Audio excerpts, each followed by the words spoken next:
Since well before Victor Hugo looked up at Notre Dame and thought, what if a hunchback lived in there? Authors have been inspired by Paris. Welcome to the Storytime in Paris podcast on Paris Underground Radio, where we keep that tradition alive by showcasing an author with a French connection in each episode. Every episode will feature 5 questions asked by you, our author's biggest fans, and answered live on air. Then, our authors will treat us to a reading of an excerpt from their book. Who knows? Maybe you'll even be inspired to write your own great French novel. I'm your host, Jennifer Garrity. My guest this week is American travel journalist and author Ann Mah, whose work has appeared in the New York Times, Condé Nast Traveler, The Washington Post, Vogue, Bon Appetit, and much, much more. Anne has written 4 books, including a novel, a French cookbook, and a memoir called Mastering the Art of French Eating, which was an Amazon editor's pick and winner of the Elle Reader's Prize. Her latest book is a work of historical fiction set in the Burgundy region of France called The Lost Vintage. The Lost Vintage is a USA Today bestseller and Indie Next pick. Her books have been translated into 12 languages.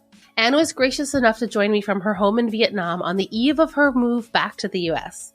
Please help me welcome Ann Mah, author of The Lost Vintage.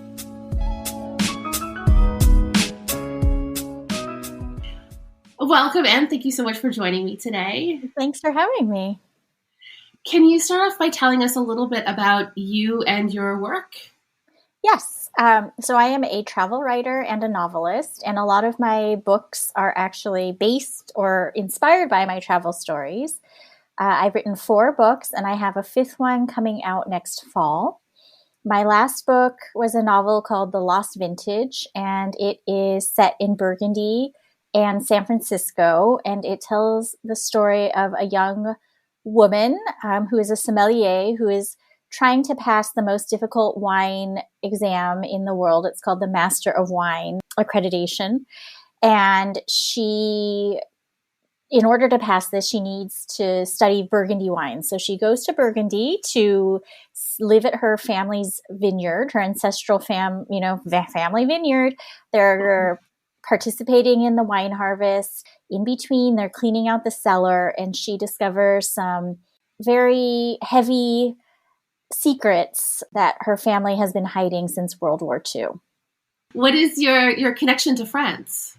So I have had a home in France since 2008, and right now I'm not there all the time, but I'm there as much as I can be, which has not been very often ever since the pandemic, unfortunately.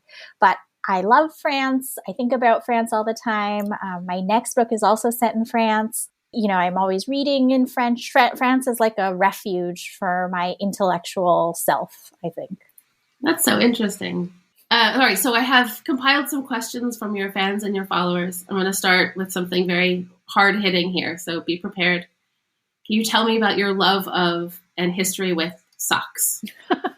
Right. So I posted this on my Facebook page that encouraging people to ask me anything, including my love of socks. I love socks. I think there are 2 kinds of people in the world, those who love wearing socks and those who hate wearing socks. And I really love wearing socks. I am just never quite comfortable unless I am wearing socks, preferably knee-high socks, which has made living in Hanoi, Vietnam, where we've lived for about a year. I mean, I love Hanoi and I love Vietnam, but the one thing that is difficult for me is the climate. It's tropical and it is hot basically all the time. There are a couple months of year where it, gets really cold and dips down into, say, the 50s. But most of the time, sock wearing here is impossible, and I really, really miss it. Do you prefer socks that are solid colored or patterned? Either is fine, but I really love wear a knee-high sock, a good knee-high sock under trousers just makes me feel really comfortable. I think I'm in the other camp. I'm not a big sock wearer. I like socks as a fashion accessory. Mm-hmm. So I tend to wear like a solid, mostly black, and I like to have really vibrant colored socks. sort of like just for Oh, I myself. love that. I like that a lot. But so are you one of those people who, when it's summer, you just can't wait to get rid of the socks and go barefoot or wear sandals? Yes. Okay, yeah. Yes. So I for hate me, being cold. So in the winter, I have like big fluffy socks, but the rest of, like right now, I'm not wearing any socks. okay. So for me, I'm just never quite comfortable without socks on the street. Like I feel my feet Mm-hmm. are getting dirty. They're too exposed. It's ridiculous. Interesting. I know. Yeah, I know. How many countries have you lived in at this point? Let's see. Well, I was born in the States and lived there for a long time. And then after my husband and I got married, we moved to China. So that's two. And then lived in France and Vietnam. My parents live in London. And I spent a year there in college. So I don't know if I can really count that. Sure. So that's five. And then when I was little, my dad spent a sabbatical year in Hong Kong, but that's technically part of China now, although it wasn't at the time. So Right. five and a half, maybe. Okay. How many languages do you speak? I speak three: English, French, and Chinese. Okay. Okay. So the next question was going to be, do you find yourself studying the language of the countries that you moved to? Mm-hmm. So, right. So, as I mentioned, right now we live in Vietnam. I have very good intentions of studying Vietnamese. And in fact, now that my daughter's in online school, she has Vietnamese class which I sit with her for and it has proven to be a really excellent way. Of course, it's very beginner, but I'm a beginner to learn the numbers. We've learned the members of the family and learning a few simple verbs. But Vietnamese is a very, very difficult language. I thought it would be more like Chinese. Having lived in Hong Kong, I learned Cantonese when I was a little kid. And Vietnamese and Cantonese sound very similar. I think they have almost the same amount of tones, and they have a lot of the same shared sounds. But in fact, they are completely different languages. And the pronunciation and tones of Vietnamese are some of the most difficult that I have ever heard or encountered. The other thing that I find really interesting about Vietnamese, the language, is that it's very hierarchical. So the way you address someone in terms of verb tense or, just how you address them directly depends on age.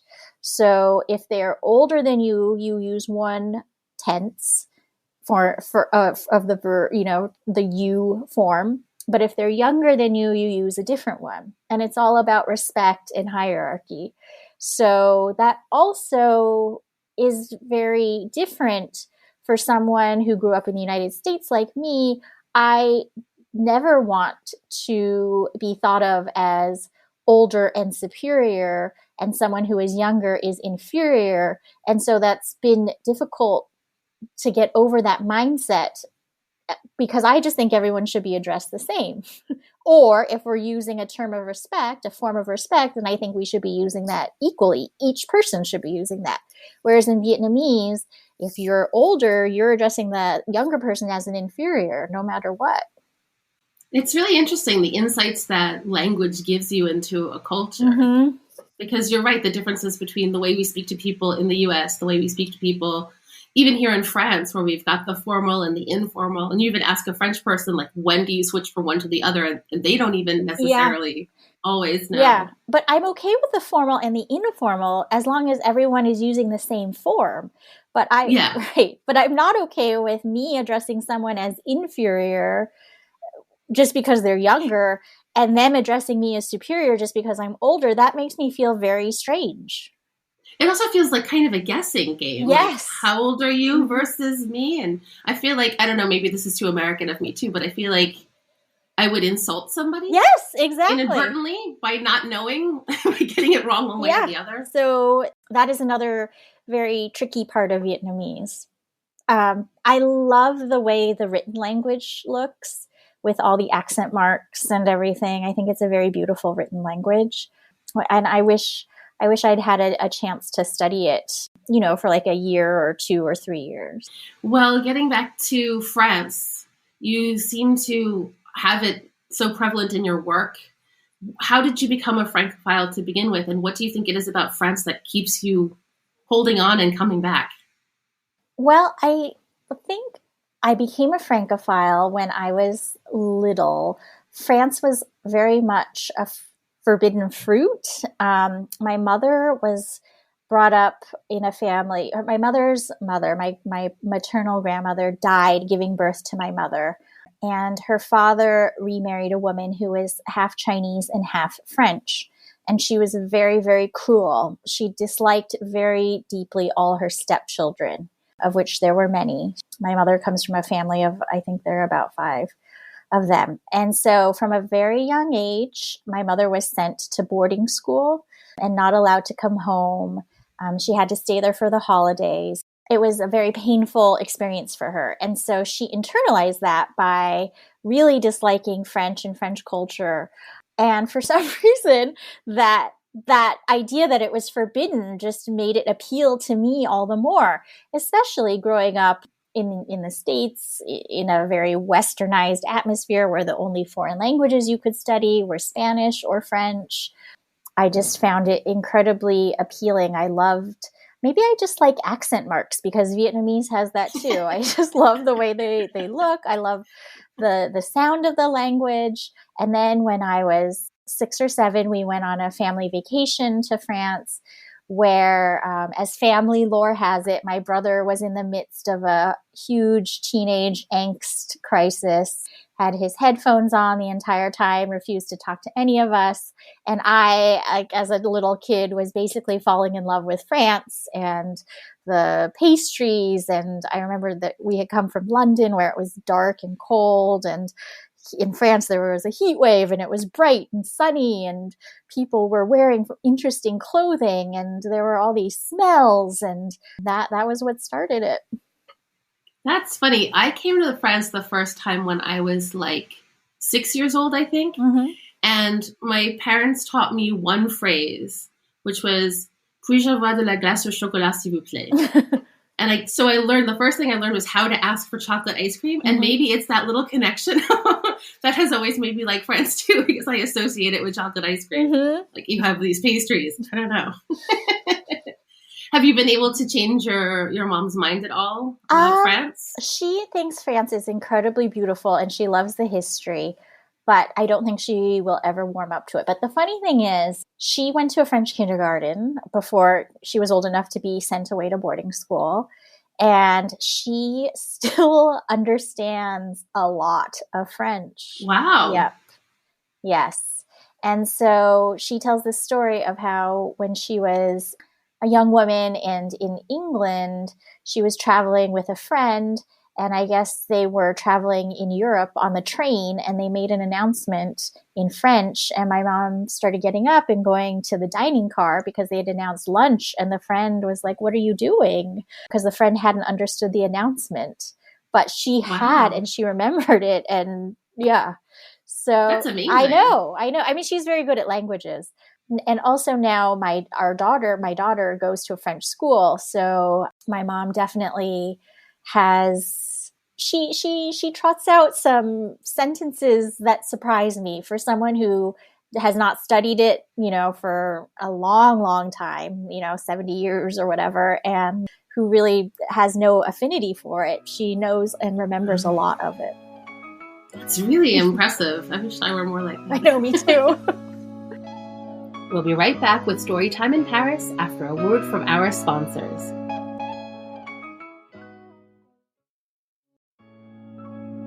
And now, back to Storytime in Paris. What's your favorite French meal? Good question. Well, I love anything that is rooted in the tradition. I mean, I wrote a whole book about 10 signature dishes of French cuisine. So that's my favorite thing about France is the connection between a region and the land, the soil, the climate, and history, and how that has just taken root and how a famous dish grows out of that and becomes a part of living history. When you're in the southwest, you eat cassoulet because Marie de Medici brought the bean there. And, then there's the famous story of how cassoulet was invented was it in Castelnaudary, where they they were all in the 100 Years' War. They were in the closed off town and they had no food. So they all combined their food together in a big pot and that was the first cassoulet, and the energy they got from that meal helped them rise up and drive the English out. That is my favorite thing about France. And so anything that is rooted in tradition and like that is exactly what I love about it's like catnip to me. And so, whether it's like a galette au blé noir, if in Brittany, or the soupe au pistou in Provence. I just love it, but preferably home cooked, all of these things. Like I love watching people make the things. I love hearing their family memories around them. So anything that's sort of traditional, a reflection of a region and prepared at home. Interesting. Very interesting. Okay. So what is a French food that you would never, ever, ever, ever, ever want to eat again? Well, probably anything tripe based. That's fair. It's hard. I don't say that with pride, but tripe is difficult. Yeah. It's a hard one for me too. It's a hard one to just kind of get past. Mm-hmm. The smell and then the texture. Yeah, it's the texture really more than anything. Mm-hmm. But yeah, the whole thing is just not for me. Mm-hmm. Yeah. Yeah. So the Lost Vintage was your first work of like real historical fiction, if I'm not mistaken. Yes, that's right. Mm-hmm. So what was that like for you? What challenges did you encounter trying to write something about a real life situation, especially something that's so sensitive and so poignant? Well, the book was inspired by a travel article I wrote about volunteering for the champagne harvest and staying in this vineyard house where I at the time, I was doing these long days of physical labor and then going back to this room where the wallpaper was coming off the walls and the furniture was this mid-century hospital furniture, like a hospital bed from the 1950s that shrieked basically every time I rolled over, and it was drafty and the lights would flicker and I was completely freaked out the whole time and firmly convinced that the place was haunted. And so as I thought about that possibility, Champagne is a pretty ghostly place, and so is Burgundy, and it's not just World War II, but World War I as well for Champagne. And so I think that was really what inspired me, was this sense of the presence of something, of a history that was dark and sad and that maybe wanted to stay hidden.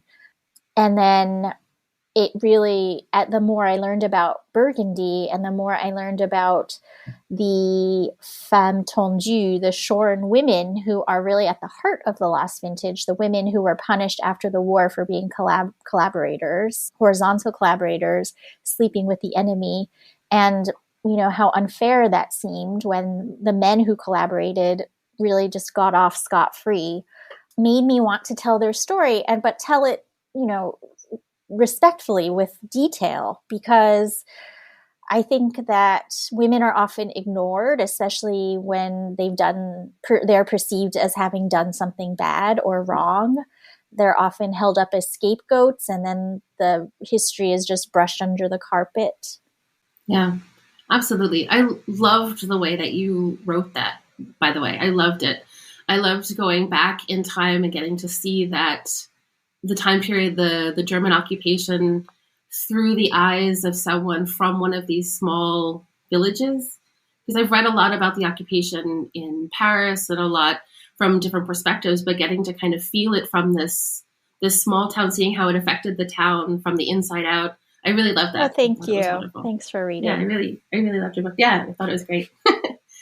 Speaking of which, can you tell us a little bit about the passage that you're going to read first? Yes. So the passage takes place during the wine harvest. As I mentioned, our main character, Kate, is a young American visiting her uncle, Philippe, and her cousin, Nico, who run and own the family vineyard, family winery.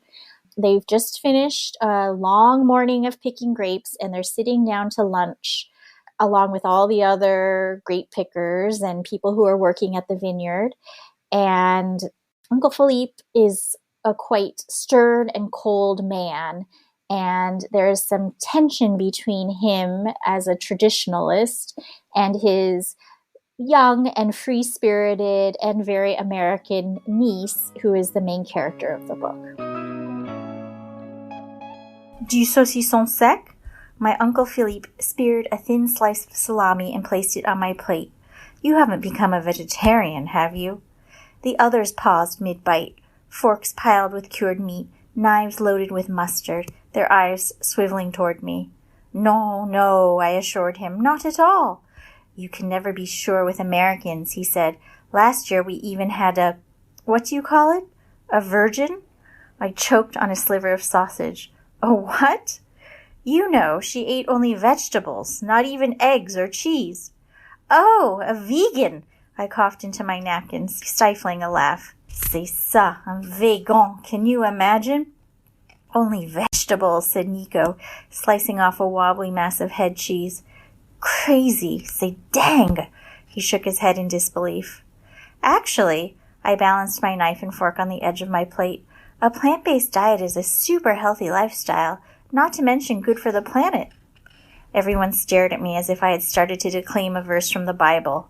Such a creative spirit, les Américains. I do admire that, said Uncle Philippe at last. I suppose it makes up for your country's complete lack of culture.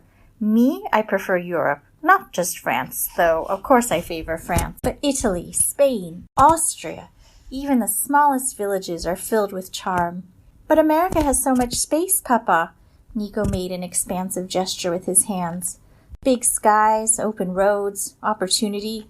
Too many opportunities, if you ask me, his father huffed. Americans are always trying to change things, make improvements. Is that wrong? I asked lightly. No, of course not. But here in France, it is tradition that we value.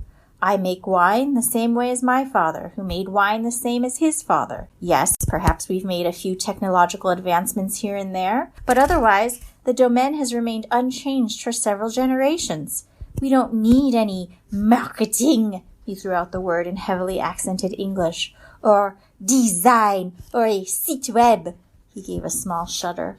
But why not? I responded without thinking. Why not create a website to introduce more people to your wine? Why not redesign the labels to give them more shelf appeal? Or package the honey that you gather from the beehives in your vines? Or even start a bed and breakfast here at the Domaine? I know so many Americans who would absolutely love to stay at a real Burgundy winery. An image of the Domaine flashed before me, freshly painted and beautifully maintained, its rooms restored to their original grace, the courtyard filled with flowering plants. Across the table, Nico was staring at me, his face stricken. Beside me, my uncle heaved a sigh. I realized that I had overstepped a boundary. Mais non, Catherine, don't you see?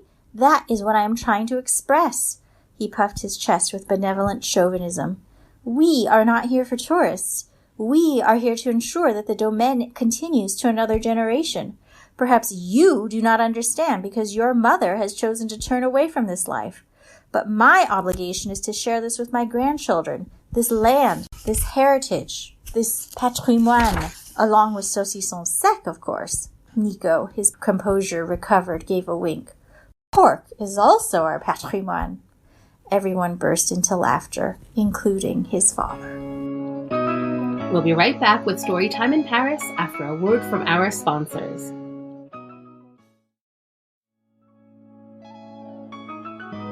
And now, back to Storytime in Paris. Thank you so much for that reading. You have a lovely reading voice. Thank you so much. You mentioned earlier that you are working on a fifth book. Can you tell us a little bit about what that is? Yes. So my fifth book I just finished, and it's scheduled to be published in fall of 2022, so next fall. It is also a historical novel, and it is about the year a young 20-year-old Jacqueline Bouvier spent in Paris on her junior year abroad from 1949 to 1950. It's the story of Jackie before she became Jackie, and all the things that we think of her as the style icon, the knowledge of French history, the woman who redecorated the White House, the woman of great character who could face tragedy with such dignity. All of those things came from this year she spent living in Paris. And it was a time of great fragility for France. The Marshall Plan the money had not started flowing yet to Europe. 30% of the country of France was communist, and there was a real fear that the Soviets were going to take over, a genuine fear. So it's the beginning of the Cold War. It's a young woman who is finally away from her restrictive and critical family. And it's Jacqueline Bouvier, her intellectual awakening, as she really forms the ideas and learns about the world in a way that will shape her views for the rest of her life. It sounds incredible. Well, we'll see. I mean, that also took a lot of research, I have to say, because I really knew nothing about that period after the war. I had imagined it as a really joyful time in France, which it was. But there were hidden, or maybe even sandwiched between that joy was real grief and PTSD from the occupation. Yeah.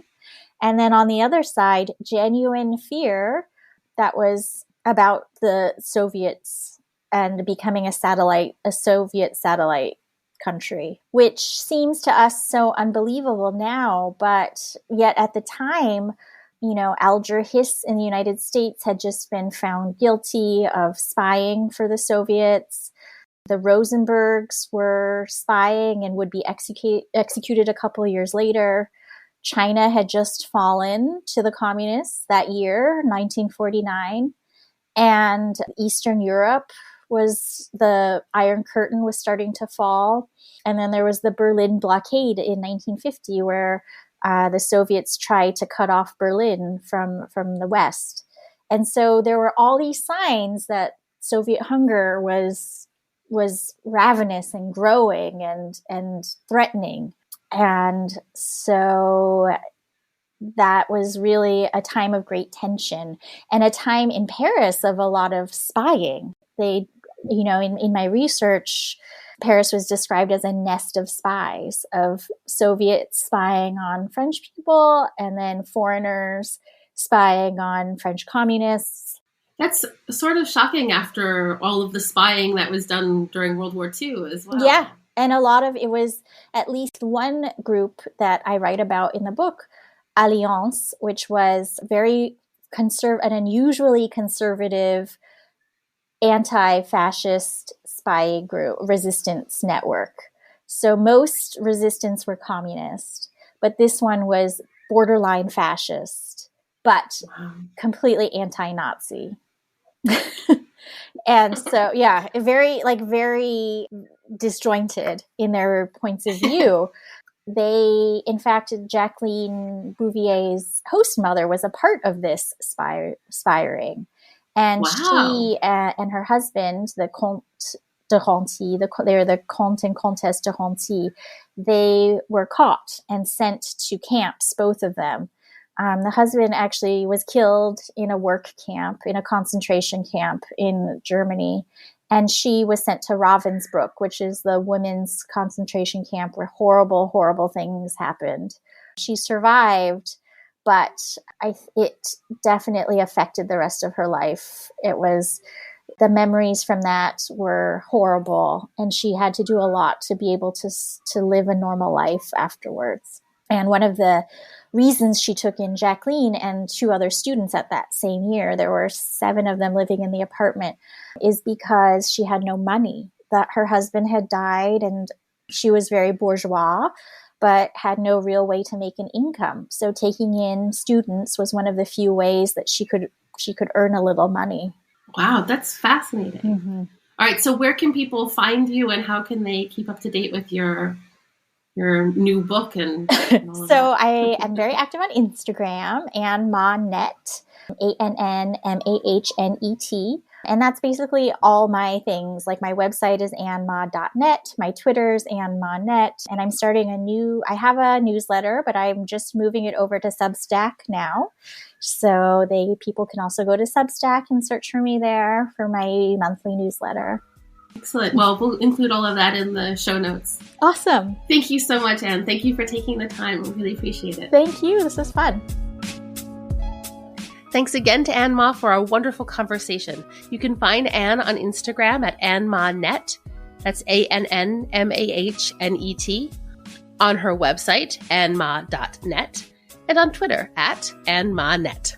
I'm your host, Jennifer Garrity, and you can find me on all socials at Jennyphoria, JENNYPHORIA, and on my website, jennyphoria.com. Storytime in Paris was produced by me at Paris Underground Radio. For more information on this show and shows like it, please go to parisundergroundradio.com. Thank you for listening.